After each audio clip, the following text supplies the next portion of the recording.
अक्सर पेशेंट के माइंड में आता है कि मेरा तो सीरम बाइकार्बोनेट ओके है, तो मैं मेडिसिन क्यों लूं? बीमारी है, और बीमारी को जितना डीपली आप अंडरस्टैंड करोगे ना, उतना अच्छा उस पर आप अटैक कर पाते हो। जिन पेशेंट्स के अंदर हमें चाय की बैड हैबिट देखने को मिलती है, हैबिट नहीं बोलूंगा, बैड हैबिट बोलूंगा, उनके अंदर भी मेटाबॉलिक एसिडोसिस हमें ज्यादा देखने को मिलता है। जितने भी खट्टे फ्रूट है ना, वो सारे के सारे फ्रूट्स एक किडनी फेलियर पेशेंट को बंद कर देनी चाहिए, क्योंकि उससे बहुत नुकसान होता है किडनी को।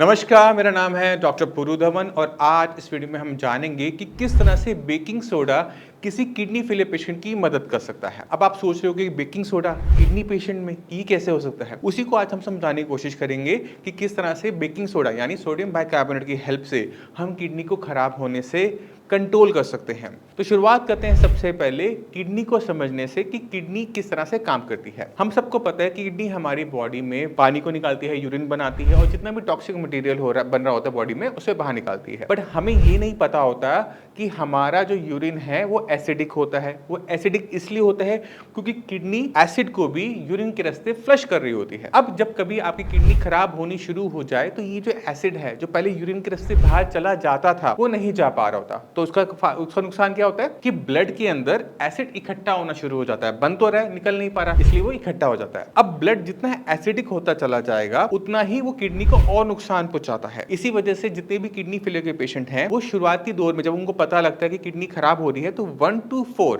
वो बहुत स्लोली क्रिएटिनिन बढ़ता है। पर जैसे ही 4 का लेवल क्रॉस होना शुरू होता है, तो क्रिएटिनिन की इंक्रीज होने की जो स्पीड है वो बढ़नी शुरू हो जाती है। और उसमें कहीं ना कहीं कारण हमें देखने को मिलता है, वो है मेटाबॉलिक एसिड, यानी बॉडी के अंदर जो एसिड एक्यूमुलेट हो रहा है वो अब किडनी को और डैमेज कर रहा है। पहले ये कारण था बीपी, फिर था शुगर। बीपी शुगर में कोई बड़ा कारण रहा होगा, या फिर पॉलीसिस्टिक किडनी रहा होगा, कोई भी कारण हो, पहले वो कारण थे। अब इन कारणों की वजह से एक और कारण शरीर में पैदा हो गया, मेटाबॉलिक एसिडोसिस। अब हमें ये पता है कि ब्लड के अंदर एसिड इकट्ठा हो रहा है, हमें पता है कि किडनी काम नहीं कर रही, तो हम इसे किडनी के रास्ते तेजी से नहीं निकाल सकते। हमारे पास एक ही ऑप्शन रह जाता है कि इस एसिड को बॉडी के अंदर ही न्यूट्रलाइज कर दो। तो जैसे आप कभी पेट में जलन होती है, एसिडिटी होती है, तो आप क्या कॉमनली लेते हो? इनो लेते हो। इनो को घुमा के देखो, इनो के पीछे लिखा होता है सोडियम बाइकार्बोनेट, यानी इसमें जो बेकिंग सोडा होता है वो होता है, साथ में थोड़ा सा सिट्रिक एसिड डाला जाता है। जब आप उसे पानी में डालते हो दोनों को इकट्ठे, तो बुलबुले छूटते हैं। मगर हम किडनी पेशेंट में सिट्रिक एसिड नहीं देते, क्योंकि बॉडी के अंदर ऑलरेडी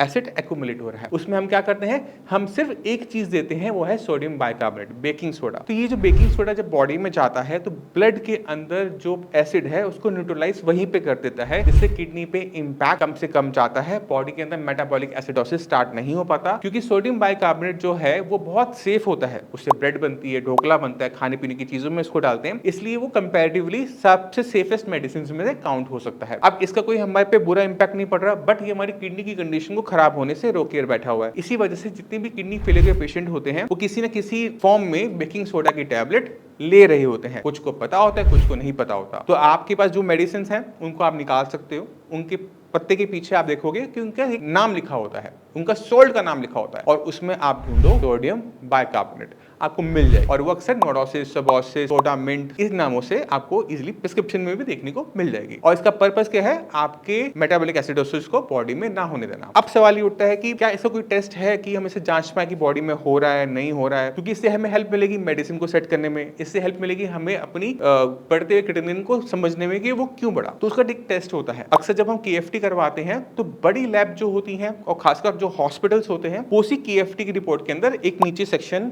सीरम बाइकार्बोनेट का डाल देते हैं। बट ये सिर्फ 1% लैब्स में हमें देखने को मिलता है। 99% जो लैब्स हैं उसको वो KFT में इंक्लूड नहीं करते, तो वो हमें अलग से ही करवाना पड़ता है। तो जब भी आप KFT टेस्ट करवाएं, तो सीरम बाइकार्बोनेट का टेस्ट स्पेशल रिक्वेस्ट कर लीजिए कि मेरा सीरम बाइकार्बोनेट का भी टेस्ट कर दिया जाए। अगर आपके जो लेवल है 21 से लेकर 28 के बीच में आ रहे हैं, यानी बॉडी में जो है एसिड एक्यूमुलेटेड नहीं है। अगर आपके लेवल 21 से नीचे आ रहे हैं, यानी आपने या तो मेडिसिन ली नहीं है या फिर मेडिसिन की कम मात्रा ले रहे हैं, जिसकी वजह से बॉडी में मेटाबॉलिक एसिडोसिस चल रहा है और जिसकी वजह से क्रिएटिनिन आपका तेजी से बढ़ रहा है। अब अक्सर पेशेंट के माइंड में आता है कि मेरा तो सीरम बाइकार्बोनेट ओके है, तो मैं मेडिसिन क्यों लूं? अगर आपका सीरम बाइकार्बोनेट नॉर्मल भी है ना, तो भी कम मात्रा के अंदर आपको अपनी सोडियम बाइकार्बोनेट की टैबलेट्स को कंटिन्यू रखना चाहिए, क्योंकि इसका कोई साइड इफेक्ट नहीं है, आपको किसी टाइप की परेशानी करती नहीं, कोई ऐसी कॉम्प्लिकेशंस आती नहीं, और जाने अनजाने में आपसे कोई गलती हो, बॉडी में मेटाबॉलिक एसिडोसिस शुरू हो जाए, क्योंकि इसका कोई सिम्टम नहीं आता। बॉडी में अगर मेटाबॉलिक एसिडोसिस हो रहा है तो कोई सिम्टम जनरेट नहीं होता। इसी वजह से प्रिकॉशनरी बेसिस पर हर किडनी फेलियर पेशेंट को कम या ज्यादा मात्रा में सोडियम बाइकार्बोनेट की टैबलेट्स को अपनी प्रिस्क्रिप्शन में, अपनी मेडिसिन में ऐड रखना चाहिए, मेटाबॉलिक एसिडोसिस को कंट्रोल अच्छे तरीके से कर पाए। अब कुछ चीजें ऐसी होती हैं खाने पीने के अंदर, अगर हम उनसे चूक जाए या फिर हम सोचे हम तो ठीक चल रहे हैं, बॉडी में कोई सिम्टम नहीं आ रहा, हम खा लेते हैं, क्या फर्क पड़ता है, एक पीस ही तो है, तो उससे मेटाबॉलिक एसिडोसिस बहुत स्पीड से बढ़ जाता है। बॉडी में नहीं था तो भी आ जाता है। तो मैं आपको सबसे आसान जो अपनी हम प्रैक्टिस में देखते हैं और सबसे ज्यादा केसेस हमें देखने को मिलते हैं, उन पे हम बात करते हैं, और उनमें आता है सबसे ऊपर मैंगो। सीजन जा चुका है, मैंगो गर्मियों में आता है, सीजन चला गया है, बट अगर आप नोटिस करोगे कि अगर किसी पेशेंट ने एक आम भी खा लिया ना पूरे सीजन में, तो जो उसका क्रिएटिनिन लेवल जो स्टेबल चल रहा था या डाउन की तरफ जा रहा था, वो ऊपर की तरफ चलना शुरू कर देता है। और जब हम टेस्ट करवाते हैं सीरम बाइकार्बोनेट का, तो झट से देख के पता लग जाता है कि यहाँ पर दिक्कत किसी फ्रूट से हुई है, क्योंकि लेवल पहले तो नॉर्मल था, फिर सडनली वो ड्रॉप हो गया। तो इतना जो बड़ा ड्रॉप आता है वो अक्सर हमें मैंगोस की वजह से देखने को मिलता है। मैंगो के साथ ऑरेंजेस हो गए, ग्रेप्स हो गए, कीनू हो गए, माल्टा हो गए, जितने भी खट्टे फ्रूट है ना, वो सारे के सारे फ्रूट्स एक किडनी फेलियर पेशेंट को बंद कर देनी चाहिए, क्योंकि उससे बहुत नुकसान होता है किडनी को। और क्यों होता है वो मैं आपको समझा चुका हूँ। इसके साथ साथ हम एक और चीज देखते हैं, जिन पेशेंट का पेट साफ नहीं होता उनके अंदर भी मेटाबॉलिक एसिडोसिस की दिक्कत देखने को मिलती है। तो अगर आप किडनी फेलियर का पेशेंट है तो मेक श्योर करें कि आपका जो बाउल मूवमेंट है, आपका जो पेट साफ है, वो डेली बेसिस पे होता रहे, आपको कॉन्स्टिपेशन की दिक्कत ना हो। तीसरी चीज आपने ध्यान रखनी है, वो है बहुत इंपॉर्टेंट। इंडिया में चाय का कल्चर बहुत फेमस है, चाय पीनी है दिन में, सुबह 1 कप पीनी है, फिर शाम को 1 कप पीनी है, फिर रात को 1 कप पीनी है। जिन पेशेंट्स के अंदर हमें चाय की बैड हैबिट देखने को मिलती है, हैबिट नहीं बोलूंगा, बैड हैबिट बोलूंगा, उनके अंदर भी मेटाबॉलिक एसिडोसिस हमें ज्यादा देखने को मिलता है। तो ये 3 फाइंडिंग है, ये किसी बुक में नहीं मिलती, ये हमें तब मिलती है जब हम पेशेंट को प्रैक्टिकली देख रहे होते हैं, बार बार देख रहे होते हैं, उनसे हम क्वेश्चन पूछ रहे होते हैं, तो वो हमें सारी फाइंडिंग्स देखने को मिलती है। तो चाय है, कॉफी है, चॉकलेट्स हैं, ये बंद रहती हैं। खट्टे फ्रूट जितने भी हैं, संतरा, मौसमी, कीनू, आम, ये सारे के सारे खट्टे फल भी पूरी तरह से बंद रहते हैं। और साथ में आपने ध्यान रखना होता है कि आपका पेट डेली बेसिस पे साफ होता रहे। अगर इन 3 कंडीशन को हम मैच कर लेते हैं, तो हम क्या देखते हैं कि मेटाबॉलिक एसिडोसिस की दिक्कत किडनी फेलियर पेशेंट्स में या तो नहीं देखने को मिलती, या फिर बहुत कम इतनी होती है कि वो मैनेजेबल होती है। क्योंकि अगर मान लो सपोज करो कि अभी रिसेंटली का एक केस है, क्रिएटिनिन का लेवल था 8 के आसपास का, मेटाबॉलिक एसिडोसिस की वजह से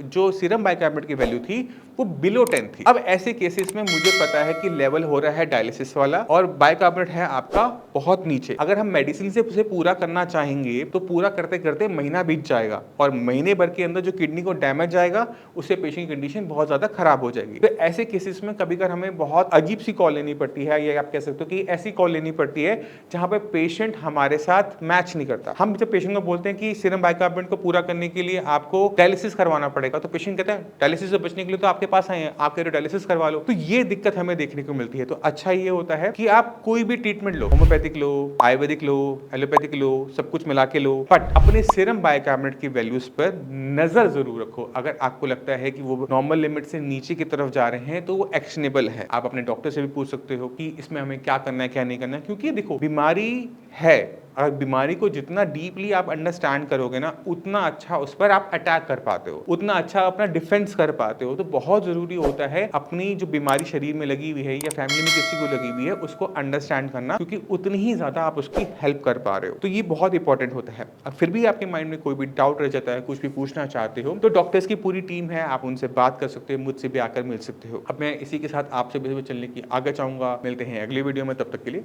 नमस्कार।